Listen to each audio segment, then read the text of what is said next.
Okay. Um, I want to mention that with these patterns, and the reason I put the 4 here is so we can explain how I derived the S3XL here, this center here. Okay. Um, and that is, I originally wanted horizontal movement, so I started putting the little patterns together. Don't look at the black part here. Look at the white part here. 2, 3, 4, 5, 6, 7, root 2. Now I switch the colors here. Don't look at the white part. Look at the black part. 3, 4, 5, 6, 7, root. You put the 4 of them together, and you get this, a 7L. Okay, where it's like a big robot 7 and a big robot L here, kind of thing. Where the L, the foot of the L is the 3, 5, 6 root. That's why I call it long L. Okay. Now I gave the S3L. I gave that an L after a while because from the 7 to 4 is pretty long too. That means I added the 7 and 4. So we put all 4 together, and I wanted to use it for horizontal movement. That's how I first made this. And I come up with this middle part, 5, 6, 7, root 2, 3, 4, 5, 6. Well, I figured out that I could make a pattern using that, and we could get the E on the bar. When you play on the bar, okay, with these patterns, this is it. This is the major scale, as major as going to get. This is just like on the piano.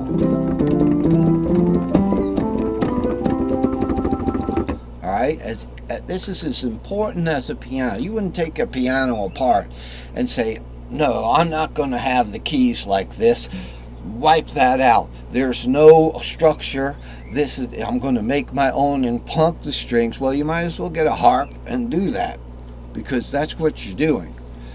Harp has each note is a string. Here we have, go like that. I bet you they have an instrument, that's similar to a harp, but yet you can play notes along it. If you hold your finger on it, you can make your finger into a bar, something like that. Anyway, we're getting off the subject.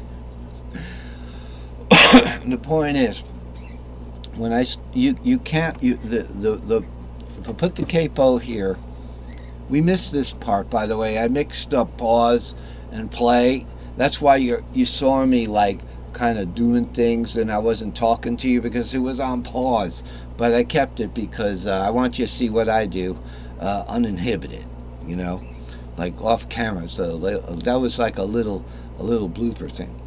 So here you got an E shape, key of cage, E, A, key of D, key of C, key of G. Did I get them all? C, A, G, E. Well, this E here, okay, if you start on root, you can't get the 7. Okay, so what it is these two patterns right here, these two major scales right here, they only work on F and up. Because why? Because here's F. Okay, so we're going to start a pattern.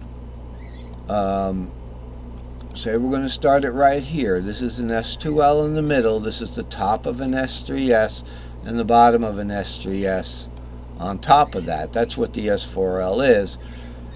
We started 7 root 2, okay, 3, 4, 5, 6, 5, 6, 7, 6, 7, root. That's F. But can you do that in E? No. Because the root is on the bottom, 7 is below it on the. But if you use, I found out that this particular S3XL here, this is just it repeated up here, 5, 6, 7, root 2, 3, 4, 5, 6. If you start the root from there, you can play the E.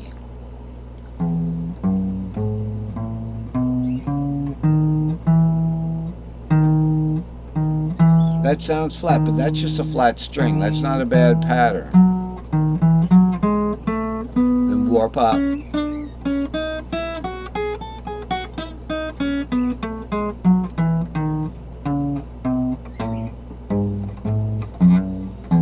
That's just I can't play the note. It's not the pattern.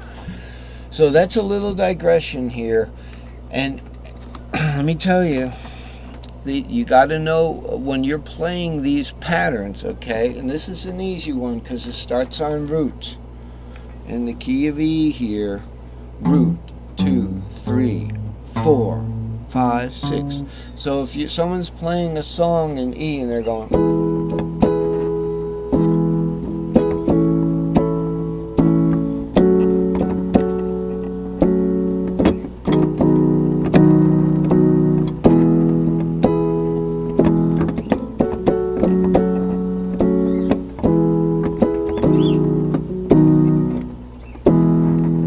it's a little simple song because, so you want to do that.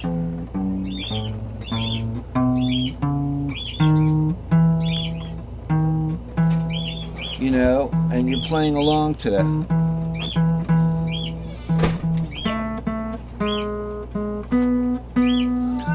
The wife's got to come in. I had a guinea hen and one of the little. I will be driving tonight. Okay, we're back. My wife's home. She likes to tell me about her adventures with the rooster next door. She's named him Barry because he's a barred rock. But anyway, this was all a digression just to talk about the S3XL. Again, the same method applies. You get to the point where you can meander in this song that I was playing. Now I forgot it, but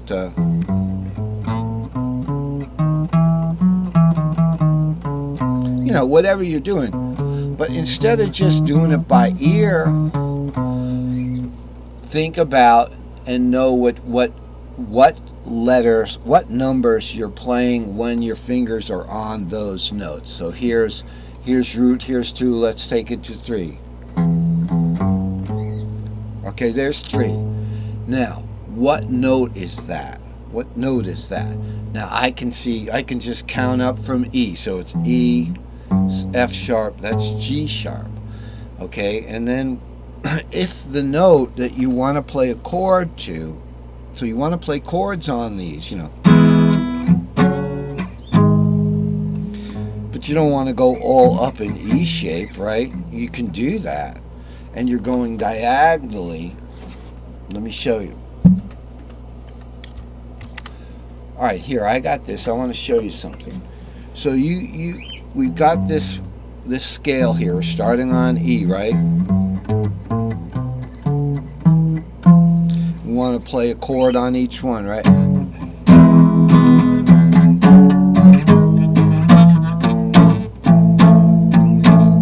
All right. On the modal chart, you can do that, but look how you're limiting yourself when you're doing that.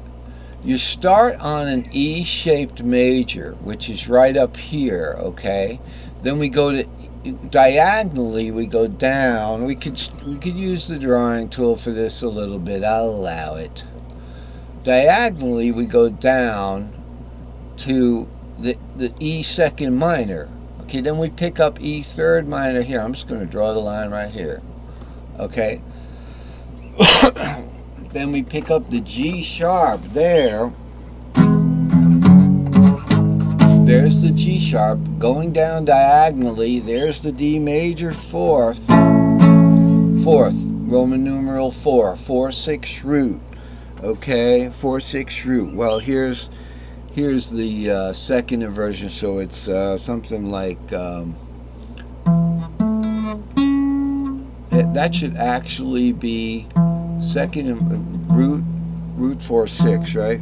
Yeah, that's right, because 4 is the relative root of that E shape. And then we just move on diagonally. That's what you're doing when you're going up here. Notice I put 7 there so we could exploit that fact that it's the dominant 7th, right? That's E.